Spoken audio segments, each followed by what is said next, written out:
Guacamole. What's that? It's National Avocado Day, Court. That is right. Molly Real is live at an avocado farm in Loomis to celebrate this delicious green fruit. Molly, I'm a huge fan of avocados now. Didn't like them when I was younger, but I have learned to respect Oh, them. interesting. It's the Brussels sprouts Yes. effect. It is. You know, so truly, yeah. I'd like to consider myself an avocado enthusiast, so much so that some even call me guacamole, true story.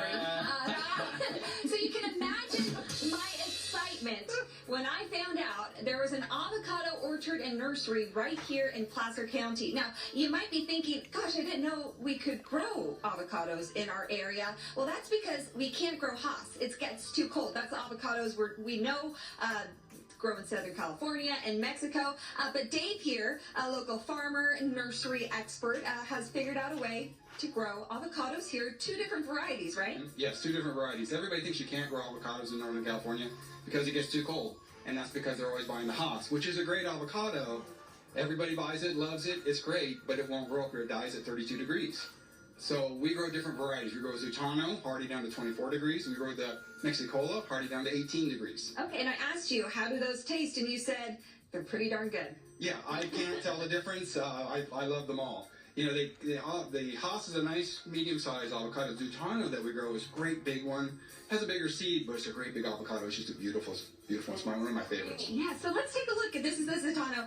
And, you know, another thing that people might be thinking is, hey, why aren't these ready? It's the middle of summer, right? Well, these are ripe near Thanksgiving. Right. We're in Northern California.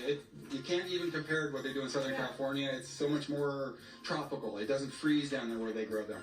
Here they bloom about April and May. They take all year to get a little bit bigger, and that's about 1/3 of the size it's going to be.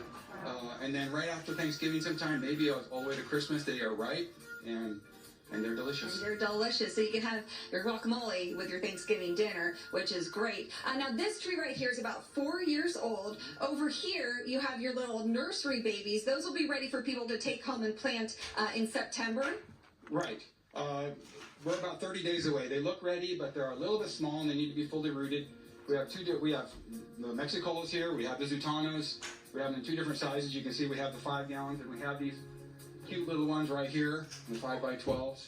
Any little babies. Yeah. Speaking of babies. These were just planted, so you can see how small they are. Yeah, tiny. Look, a tiny little baby avocado. This one fell before he was ready, unfortunately, but sure is cute.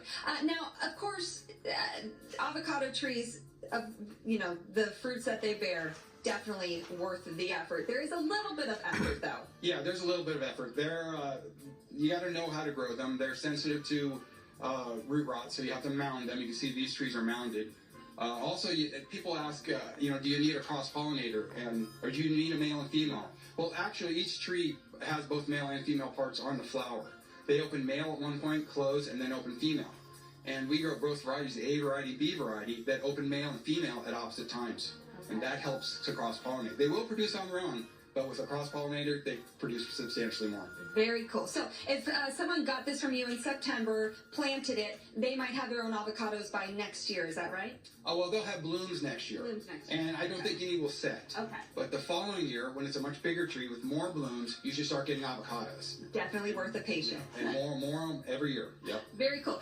If people want to get a tree, what do they need to know? How do they get a hold of you? They can contact us on our website, guacamolefarms.com. They can send us a message. There's a phone number on there, and we'll get back to them. And we'd love to see anybody come out and take a look at them. Awesome. Thank you so much. Hey, happy Avocado Day to all of you guys. Well, and same to you, Guacamole. That's right. Fabulous. Walk and roll. Thank you. Walk and roll. Thanks, Molly.